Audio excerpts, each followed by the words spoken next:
Hey, Mommy, who's the lady behind Daddy? At the sleepy words of my daughter, I froze.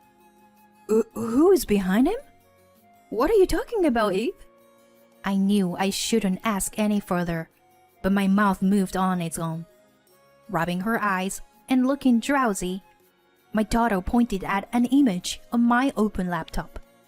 Here, behind Daddy. I felt even more suffocated at her words.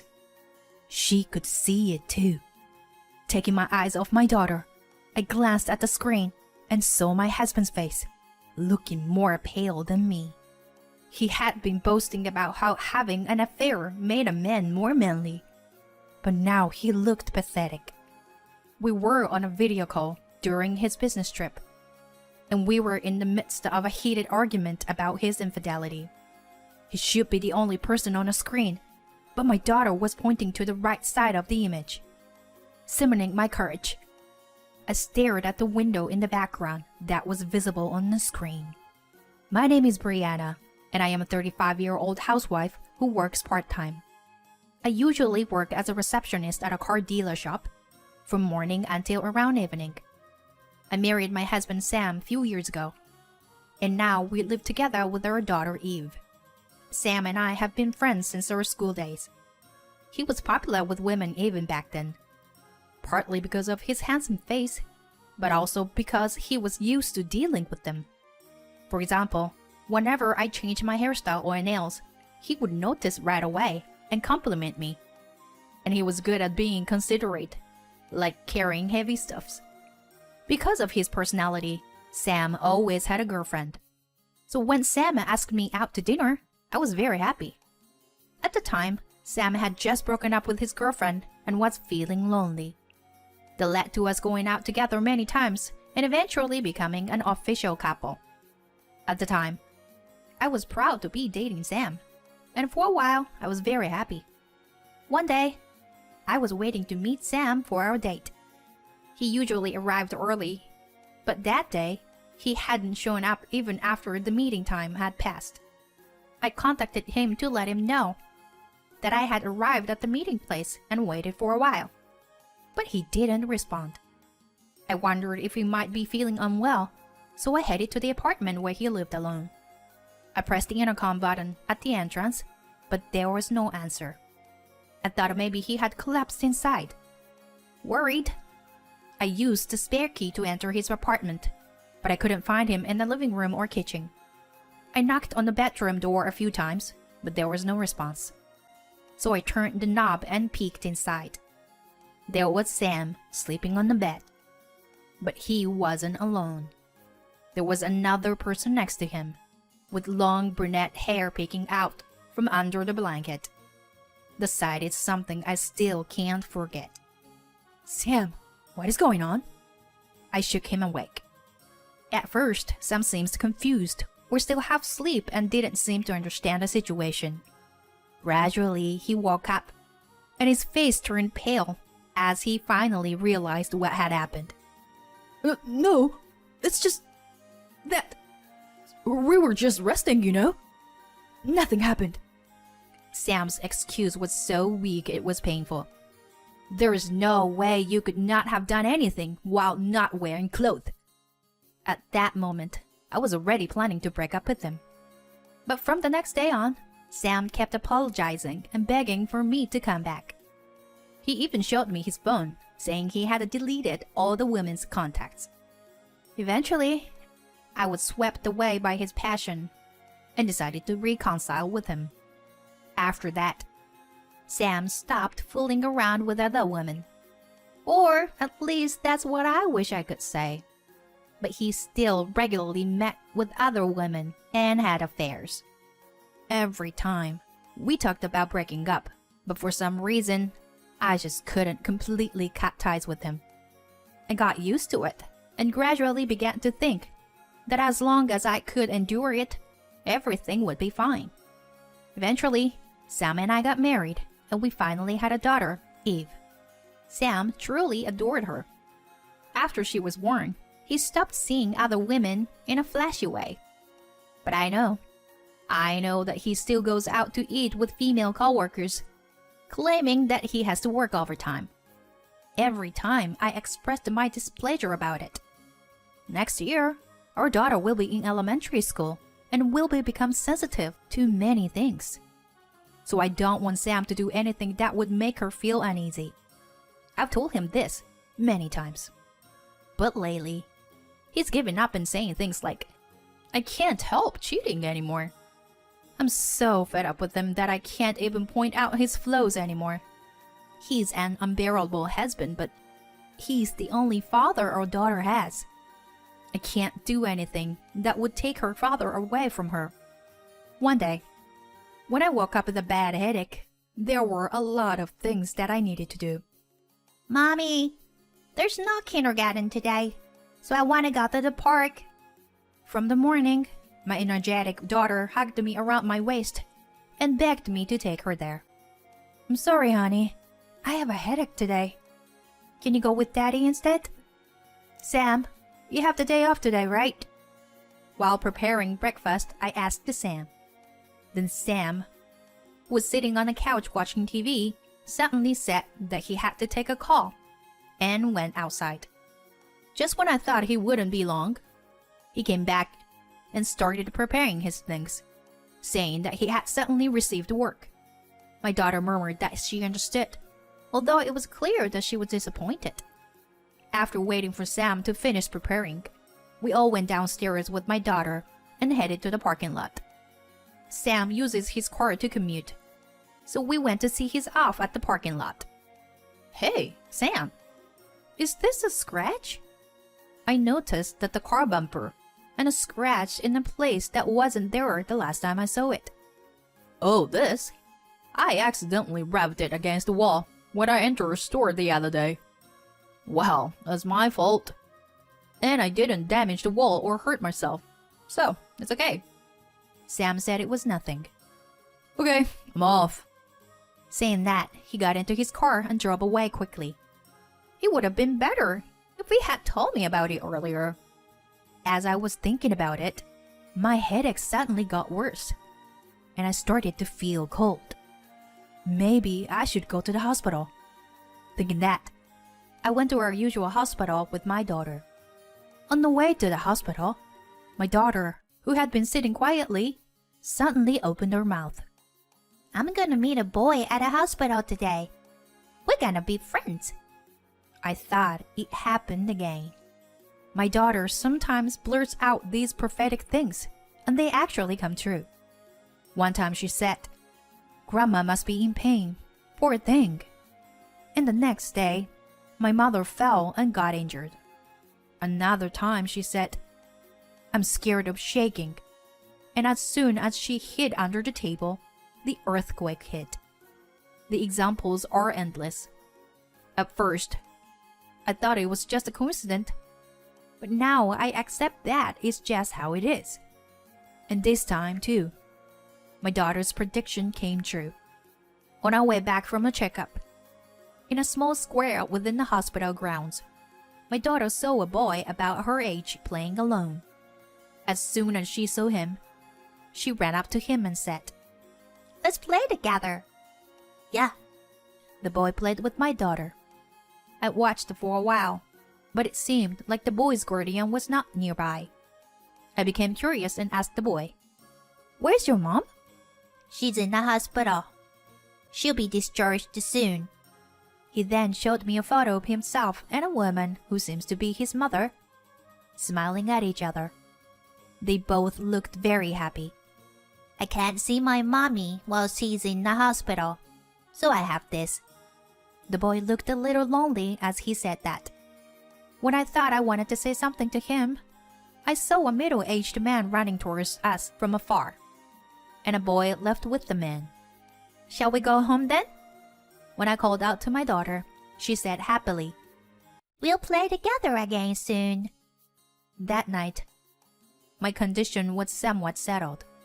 I still had a headache, but it was bearable. As I prepared dinner while playing with my daughter, Sam, who had gone to work, came home. Hey Sam, can you wait a little longer for dinner? When I said that, Sam responded with a strangely excited, Yes, ma'am. and disappeared into the bathroom. I wonder if something good happened at work. A few minutes later, Sam returned from the bathroom humming a tune, and we all sat down to eat together as a family. After taking a bite of the side dish, I asked Sam, "You seem to be in a good mood. Did something good happen?" Sam's eyes shone, as if to say thank you for asking, and he replied, Actually, I've been assigned to a business trip for the next 6 months. It's kinda sad to be away from you guys, but I'm looking forward to various things. I was very surprised, as he had never been on a business trip for such a long period of time before. Besides, what did he mean by various things to look forward to? Oh yeah? 6 months sounds too long though. But don't you carry it away too much or anything, okay? Keep in touch, okay? My daughter was listening in on our conversation, so I couldn't be too specific. But I wanted to warn him not to fool around with other women. Sam just vaguely nodded and turned on the TV to evade the issue. To cut the chase, Sam didn't contact me at all during his business trip. Not only did he not contact me, but he hardly ever answered my calls when I tried to reach him. It had been a few months since Sam left for his business trip, and I was reaching my limit. I sent him a message on the messaging app saying to contact me, and he finally called me back. He seemed to be in the middle of work and almost hung up, but I managed to arrange a video call for the next Sunday. I wanted to show my daughter her father's face. On Sunday, Sam finally kept his promise. My daughter was happy to see her father for the first time in a month, and she fell asleep satisfied after only a brief meeting. After that, my husband and I talked for about an hour before we decided to end the call. Just as we were about to say goodbye, our sleeping daughter suddenly woke up and pointed at the screen, saying, Who is the angry woman behind you? Huh? "What?" I tried to get a better look and leaned closer to the screen. I noticed a window in the right corner of the screen, and a woman with a terrifying expression was peeking through it. As soon as I saw her, chills ran down my spine, and I let out a scream. Sam also screamed loudly and turned around quickly, and then he collapsed.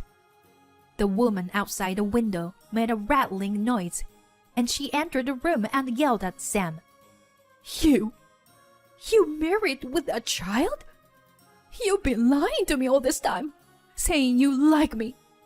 How awful. The woman finished speaking and immediately grabbed Sam's collar. She forced him to stand up and delivered a powerful slap to his face. Help, Brianna, please. Sam cried out pathetically. To be honest, I felt relieved seeing this scene. I didn't think a cheating man like him would change without something like this happening. It was bad for the deceived women, but he deserved it. Huh. That's the punishment you deserved, Sam. I said this and ended the video call. Immediately after, my daughter clung to me. Go to Daddy. Please, Mommy. Huh? What's wrong? Daddy will be fine. However, my daughter insisted on her plea with a serious tone. Daddy is not okay. He's lying down with his eyes closed and not moving. I had a hunch that it was her usual prophecy. I finally mustered the courage to take my daughter and drive to Sam's hotel. After arriving, as we were walking down the hallway, a woman rushed past us at an incredible speed. I could tell from her appearance that it was the same woman who had slapped Sam earlier. Her face no longer showed any anger, and instead, she seemed more frightened. I left my daughter waiting at the entrance and headed toward the living room alone. Inside, I saw an unfamiliar woman shouting and arguing with Sam. although the previous woman's slap was intense, this woman was also incredibly fierce and had cornered Sam in the corner of the room. It was crucial to stop her before things got worse. In a hurry, I grabbed the woman from behind and held her in a chokehold, but she resisted fiercely. Suddenly, her arm hit Sam's chin, and he collapsed unconscious on the spot. It was as my daughter had predicted. At that moment, the woman seemed to have regained her composure and finally let go of all her strength. I slowly let go of her and cautiously approached her to speak. I'm not sure what's going on here, but are you also one of his mistress? The woman silently shook her head and finally looked at me. I recognized her face. Do you happen to have a son? My words triggered a strong reaction from the woman. How do you know? Just then, my daughter, who was supposed to be waiting in the entrance, appeared. Is Daddy okay? She seemed to be worried about Sam. He's just sleeping. Don't worry. I reassured her and picked up her in my arms. The woman began to cry and told us her story. My husband died suddenly last year, and my son and I were both devastated. But recently, we've been slowly getting back on our feet. And then this man drove his car into our yard. He destroyed all the plants my husband had taken care of. But he didn't even apologize. He just ran away. I couldn't forgive him for that. The woman clenched her fist in frustration. It was the reason why Sam's car bumper had been scratched. Despite being my own husband, he was a terrible person. So I've been searching for this person to have him apologize. It took so long because I fell ill and had to be hospitalized. I see. I'm sorry for what my husband did. I lowered my head and apologized. I couldn't help but do so. Then the woman hurriedly said, You don't need to apologize. Your husband is the one in the wrong. But I feel like I just got over it now. Is that so? Well, look at his stupid face. Instead of being fixated on such a worthless man, I should also look forward. We both feel refreshed now. I'm sorry for the trouble. The woman said that and left the room. I thought about waking him up, but I stopped myself. This man wasn't worth helping. Shall we go home? Just the two of us, okay? Afterwards, I told Sam that I wanted a divorce. There was plenty of evidence of his infidelity, and he was clearly at fault. At first, Sam desperately tried to persuade me not to get a divorce, but it was too late. Besides, he was just all talk, so I couldn't trust him anymore. I hired a lawyer and sent a registered letter to Sam's workplace. Well, he said various desperate things, but of course, I had custody of her daughter. I also requested compensation for damages and child support, which took some time, but at least the matter was resolved. After that, our daughter became a primary school student, and as predicted, she met that boy again. He was a year older than her, and even though they were in different grades, they occasionally played together during recess. She said she was going to visit the boy's house next time to help plant new trees in the garden. I hope both my daughter and the boy grow up healthy and strong. I wished for that under the clear blue sky.